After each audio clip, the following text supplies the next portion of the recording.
시편의 진주, 시편 23편 오늘 8번째 시간입니다.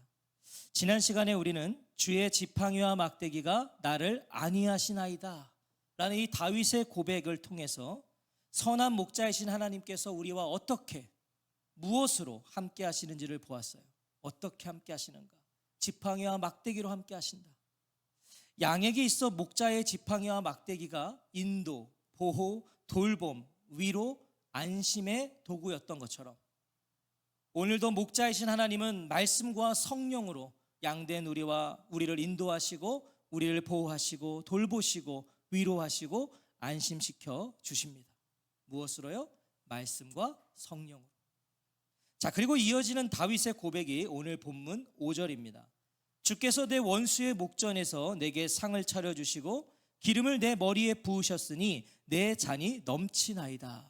자, 오늘은 이 가운데 상반절, 주께서 내 원수의 목전에서 내게 상을 차려주시고를 중심으로 상고해 보겠습니다.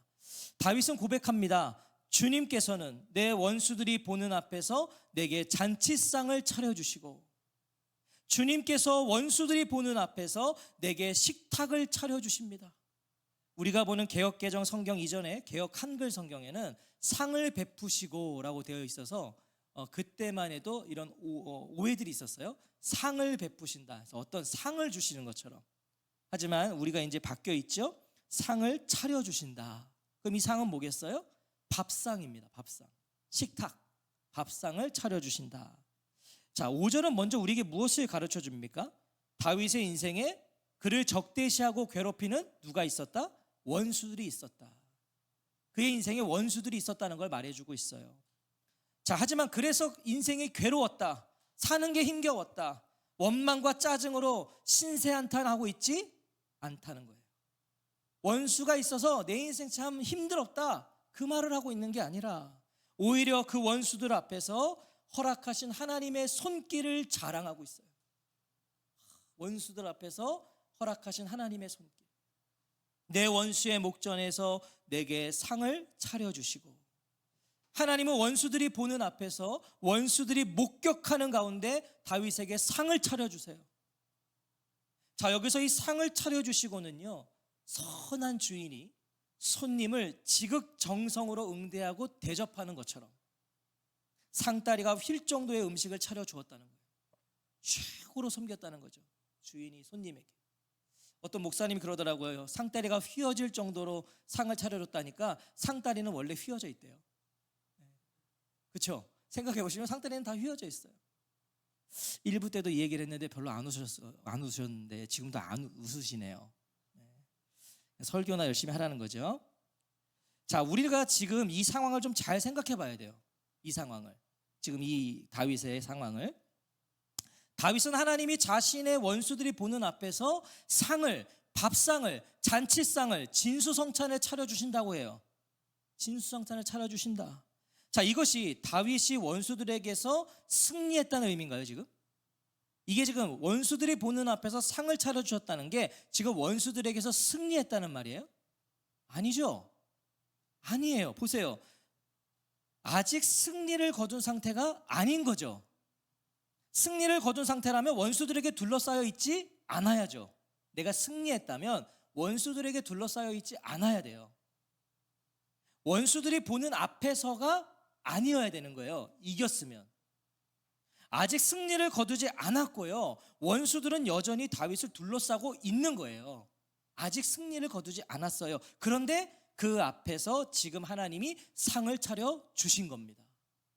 아직 승리하지 않았는데 마치 승리한 것처럼 잔치상을 차려주셨다. 자, 여기에는 몇 가지 의미가 담겨 있을 거예요. 하나는 승리의 확신입니다. 아직 원수들에게 승리를 하지 않았는데 잔치상에 차려졌다는 건 승리의 확신이에요. 뭐예요? 이미 이긴 싸움이다. 이미 이긴 싸움이다. 그래서 원수들이 보는 앞에서도 상이 차려지는 거예요. 원수들이 보고 있지만 상을 차려요. 이건 무슨 의미예요? 걱정하지 말고 먹어라. 원수들이 있는데 그냥 넌 걱정하지 말고 먹어, 이 의미예요. 또한 원수들이 보는 앞에서 상이 차려지는 것은 이 싸움이 누구와의 싸움인지를 가르쳐 주는 거예요. 이 싸움이 지금 누구와의 싸움이냐? 다윗과의 싸움이 아닙니다. 물론 원수들은 지금 다윗과 싸우기 위해서 지금 그를 노려보고 있겠죠. 다윗과 싸우는 것으로 여기고 있을 거예요. 하지만 그들이 싸워야 하는 건 다윗이 아니라 누구다? 하나님이시다. 그래서 하나님이 다윗에게는 상을 차려주시는 거예요. 내가 싸우니 넌 먹어, 이거죠. 하나님께 원수들은 상대가 되질 않아요. 그러니 그냥 상을 차려주시는 거예요. 또한 하나님은 원수들이 보는 앞에서 다윗에게 상을 차려주심으로 원수들에게 하나님이 지금 누구의 편에 계신지를 가르쳐 주시는 거예요. 그렇죠? 누구의 편에 계시는가? 원수들은 다윗이 잘못되었다고 여기고 있어요. 사실 원수는 다 그런 거 아니에요? 원수가 된다는 건 네가 잘못됐으니까 원수가 되는 거잖아요. 너에게 잘못이 있어. 하지만 하나님은요, 원수들이 잘못되었다는 것을 가르쳐 주시는 거예요. 어떻게? 다윗 편에 서서 다윗에게 상을 차려주심으로 다윗이 문제가 아니라 너희가 문제야, 가르쳐 주시는 거죠. 자, 이것이 다윗이 자신의 인생에서 경험하고 있는, 경험하게 될 바로 하나님의 위로였다는 거예요. 이게 지금 다윗의 고백이에요. 그게 내가 하나님께 받은 위로다. 내가 지금 하나님께 받고 있는 위로다. 내가 하나님께 받게 될 위로다. 원수들의 목전에서 상을 차려주시는 하나님. 승리해서 얻는 위로가 있을 거예요. 그렇죠? 승리해서 얻는 위로, 내가 이겨서 얻게 되는 위로가 있을 것인데요, 저는 이 위로는 그 이상의 위로라고 여겨져요. 원수들의 목전에서 상을 차려주시는 하나님, 이보다 큰 위로가 있을까요? 이겨서 얻는 위로와는 비교가 안 되는 위로죠. 위로 위에 위로예요. 자, 오늘도 이 말씀의 의미를 우리가 더 깊이 알기 위해서 필립 켈러의 도움을 또 받겠습니다. 자, 필립 켈러는요, 실제로 8년 동안 목자의 삶을 살았던 필립 켈러는 5절 말씀을 생각할 때요, 양들이 높은 산지에 있는 여름 방목장으로 가고 있다는 걸 염두에 두고 있으면 좋다고 말해요. 자, 우리가 음침한 골짜기로 갈 수밖에 없는 이유는 양들이 여름에, 이제 봄이 지나면 여름에 신선한 풀과 깨끗한 물을 먹기 위해 높은 산 고지로 올라간다고 우리가 지난 시간에 나누었어요. 여름 방목장으로 가야 되는 거예요. 목자가 양들을 음침한 골짜기로 인도하는 이유는요, 고지에 있는 신선한 풀과 깨끗한 물을 먹이면서 여름을 지나게 하기 위해서였어요. 반드시 여름 목장으로 가야 됩니다. 필립 켈러는 지금 다윗이 말하는 이 상, 이 식탁이 어쩌면 그 고지에 펼쳐져 있는 여름 방목장이었는지도 모른다고 말해요. 그 상. 실제로 겨울이 지나 이른 봄이 되면 목자는요, 거칠고 험한 산지로 예비 답사를 떠난다 그래요. 목자는 이제 봄이 되면, 이게 봄이 되면 이제 파릇파릇하게 새싹들이 나겠지만 이건 금방 양들이 먹을 거거든요. 이제 먹으면 끝나요. 그래서 목자는 양들을 충분히 먹일 수 있는 그 여름 방목장을 찾아 먼저 답사를 간다고요. 봄이 지나 먹거리가 떨어질 양들을 위해 가는 것이죠. 자, 그렇게 목자는 양들이 도착하기 전에 양들에게 차려줄 그 상을 준비하기 위해서 이 과정을 한두 번 더 반복한다는 거예요. 먼저 가서 보는 거죠. 자, 이때 하는 일이 있습니다. 이때 하는 일 가운데 하나는 독초가 있는지를 살피는 거예요. 그 방목장에 풀 가운데 독초가 있지는 않은가, 양떼가 마음껏 먹을 수 있는 상을 위한 것이죠. 필립 켈러도 자신이 소유한 첫 번째 목장에 이 독성이 강한 백합과 발음이 너무 어려워요. 백합과 식물인 캐머스가 많았다고 말해줘요. 캐머스. 이 캐머스가요, 푸른 캐머스는 이렇게 보면 너무 이쁘대요. 돈 주고 가서 봐야 되는 거예요. 돈 주고 가서, 그런 거는. 그런데 문제는 뭐냐면 그 가운데 흰 캐머스가 양들에게 매우 치명적이었다는 거예요. 흰 캐머스. 특히 어린 양들은 이 백합 잎사귀 같이 생긴 독풀을 먹으면요, 아니 그냥 입에 넣고 그냥 씹기만 해도요, 어린 양들은 바로 온몸이 전신 마비 증세가 일어나서 그냥 빳빳하게 굳어서 죽어버린다는 거예요. 이거 먹어버리면. 그래서 필립 켈러는 봄철이 되면 자신의 아이들과 매일같이 나가서 이 독풀을 뽑고 또 뽑았다는 거죠. 양들이 죽으면 안 되니까.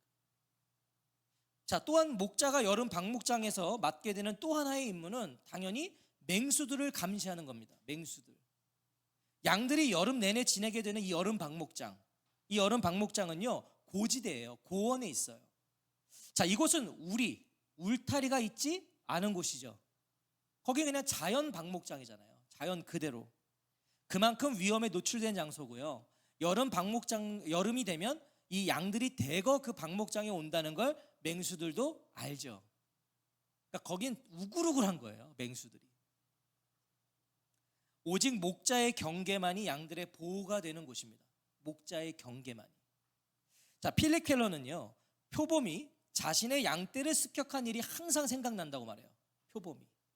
자, 양들을 살피고 확인할 때마다 보면 털이 뽑혀 있는 양이 있고요, 또 깊은 상처를 입은 양이 있고요, 또 출혈이 심한 양들이 있었다는 거예요.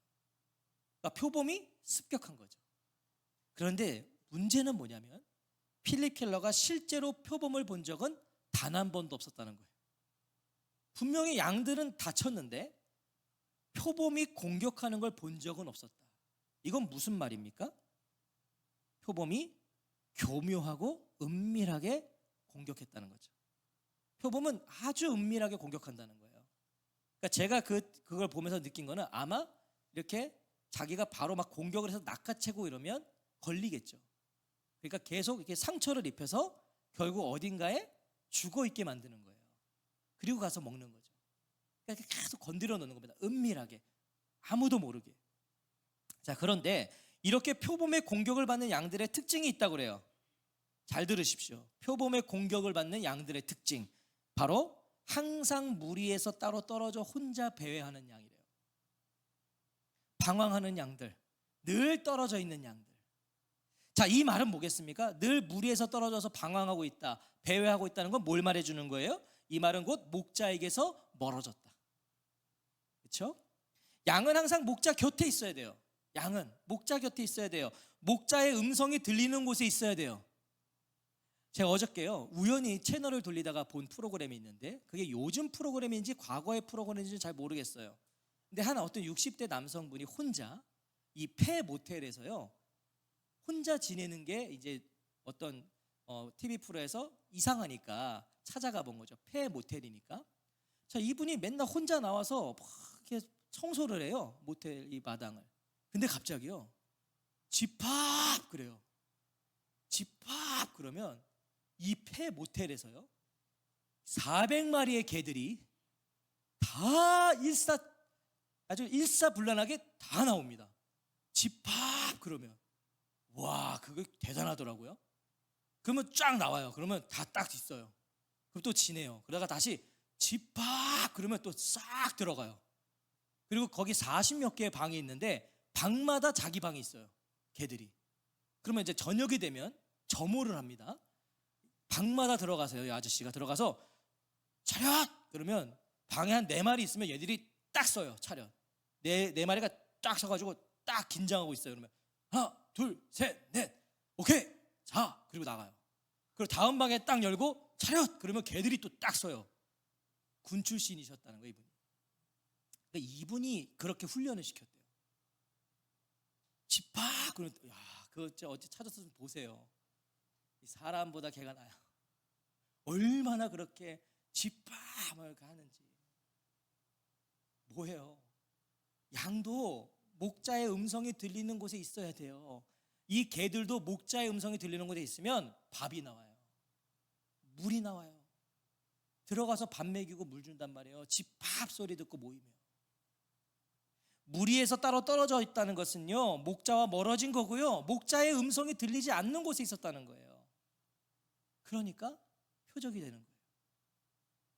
성경은요, 원수 마귀가 배고파 으르렁거리는 사자처럼 먹이를 찾아 돌아다닌다고 말씀해요.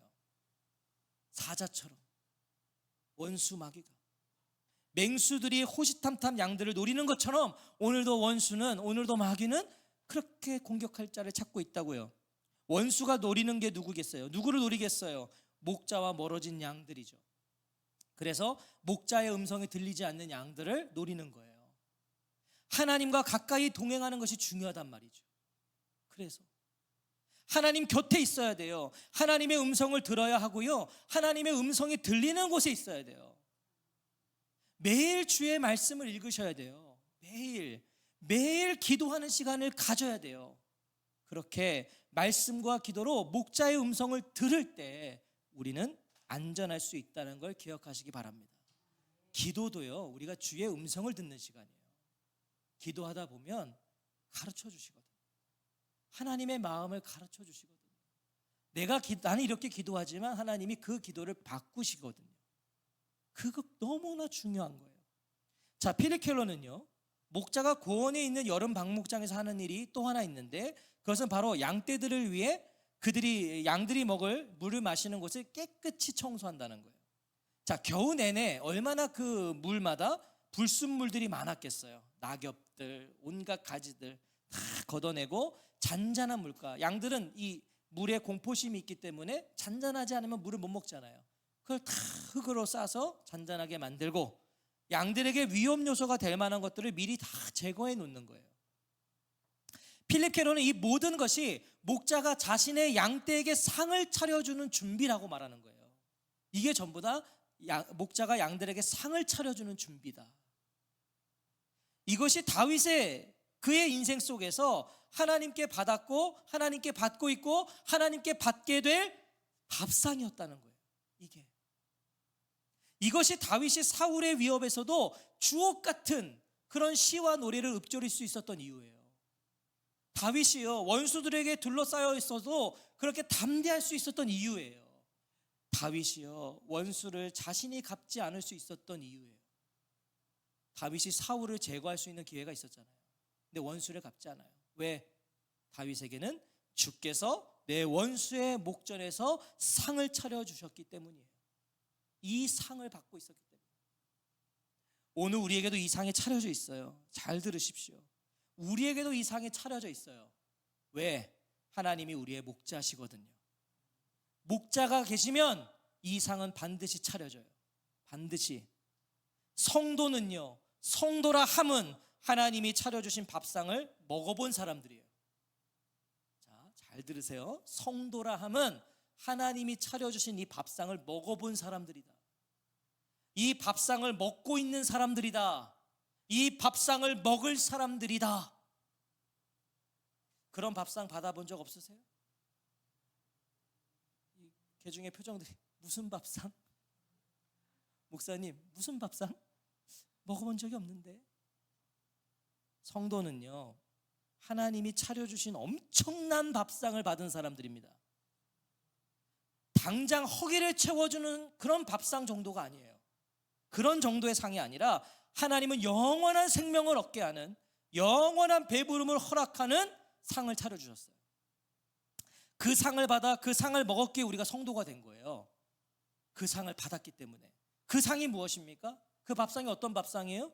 요한복음 6장 55절부터 57절에 보니까 내 살은 참된 양식이요 내 피는 참된 음료로다. 내 살을 먹고 내 피를 마시는 자는 내 안에 거하고 나도 그의 안에 거하나니 살아계신 아버지께서 나를 보내심에 내가 아버지로 말미암아 사는 것 같이 나를 먹는 그 사람도 나로 말미암아 살리라.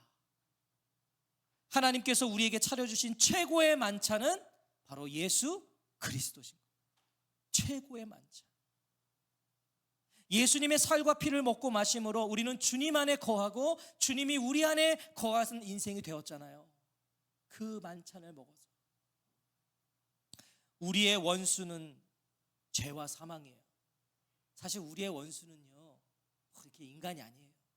그런 인간은 사실은 지가 먼저 죽든 내가 먼저 죽든 끝나는 날이 와요. 그렇잖아요.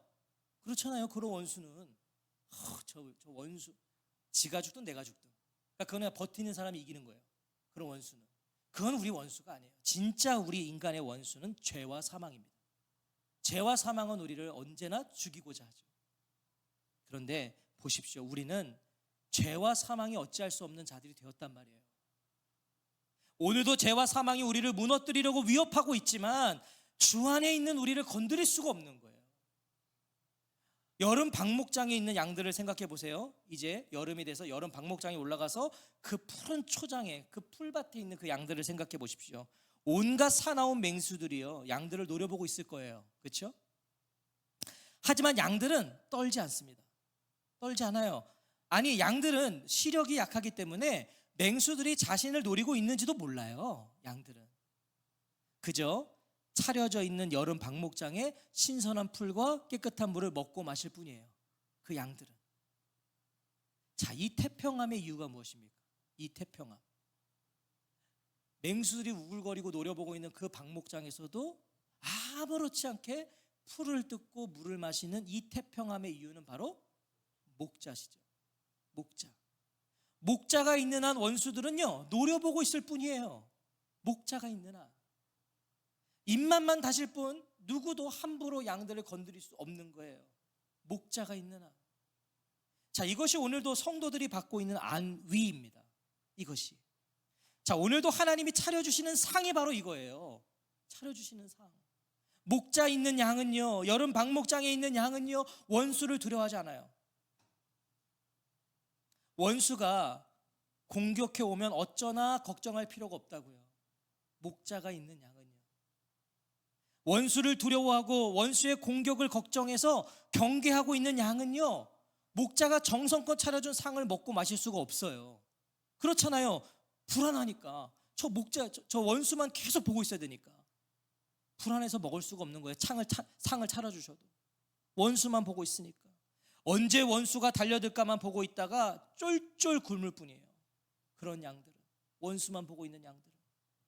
그래서 양이 할 일은요, 원수를 바라보는 게 아닙니다. 양이 할 일은 그게 아니에요. 원수를 경계하는 게 양이 할 일이 아니란 말이에요. 그건 양이 할 일이 아니라 누가 할 일이에요? 목자가 할 일이에요. 목자가 이걸 원수를 경계하는 거예요. 목자가 원수를 보고 있으면 되는 거예요. 목자가 원수들을 보고 있어요. 목자가 원수들을 경계하고 있어요. 원수가 한 걸음 다가오면 목자는 어떻게 해요? 한 걸음 앞으로 나아갑니다. 이걸 상상해 보시죠. 원수가 나를 잡아먹으려고 한 걸음 오죠? 원수는 한 걸음 가는 거예요. 뭐예요? 오지 마. 못 오게 하는 거죠. 양이 할 일은 바로 그 목자를 보는 겁니다. 나를 위해서. 지금도 나를 지키고 나를 위해 경계하고 있는 그 목자만 보고 있으면 돼요. 목자가 보이는 곳에 있으면 돼요. 목자의 음성이 들리는 곳에 있으면 돼요. 그게 양이 할 일이에요. 거기서 목자가 차려준 상을 마음껏 먹으면 돼요. 목자만 있으면 그냥 먹으면 돼요. 이것이 원수의 목전에서 차려진 상을 누리고 있는 양의 모습이라고. 이게 원수 보며 벌벌 떨고 있는 게 아니라 목자가 차려준 이 상을 마음껏 누리는 것. 사랑하는 성도 여러분, 우리는 지금 여름 방목장을 향하고 있어요. 우리는 다 여름 방목장을 향하고 있는 거예요. 우리 목자의 그 인도함을 받아서. 그래서 때로는 음침한 골짜기도 지나기도 하는 거예요. 여름 방목장을 가려면 골짜기 지나야 되거든요. 그래서 지나는 것이고 원수들의 위협 속에 있기도 하는 거예요. 다 여름 방목장으로 가고 있기 때문에. 하지만 우리는 반드시 여름 방목장에 도착할 것입니다. 반드시 도착할 거예요. 그리고 그날 우리는 우리 생애 최고의 잔치상을 받게 될 겁니다. 그날에 이 땅에서 단 한 번도 받아보지 못했던 잔치상을 우리는 그날에 받게 될 거예요. 이 땅에서의 우리의 모든 눈물과 한숨이 무색할 정도의 잔치상을 우리는 누리게 될 겁니다. 누구 앞에서? 원수들의 목전 앞에서.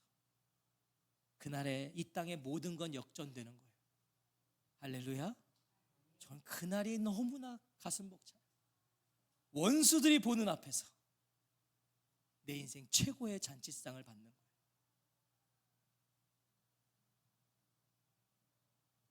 우리는 오늘도 그날을 향하여 인도함을 받고 있는, 그날을 향하여 나아가고 있는 양들이에요. 그날을 향하여. 그러니 목자에게 시선을 고정하십시오. 목사에게 고정하지 마시고 목자에게 고정하십시오. 목자의 시선에서 멀어지지 마십시오. 주님의 시선에서. 주님의 음성에 귀 기울이시고 그 음성을 따르십시오. 여름 방목장으로 가고 있으니까. 그러면 주께서 내 원수의 목전에서 내게 상을 차려주시고가 그날만의 고백이 아니라 오늘의 고백이요, 그날에만 받고 누리는 상이 아니라 오늘도 받고 누리는 상이 될 줄로 믿습니다. 목자만 바라보고 따라가며 한 주간도 이 기쁨과 이 감격과 이 유쾌함과 이 시원함으로 살아가는 저와 성도님들이 되시기를 주의 이름으로 축원합니다. 이 통쾌함을 맛보십시오. 원수들의 목전에서 상을 받는 이 통쾌함, 원수를 이겨서 받는 통쾌함과는 비교가 되지 않는 거예요.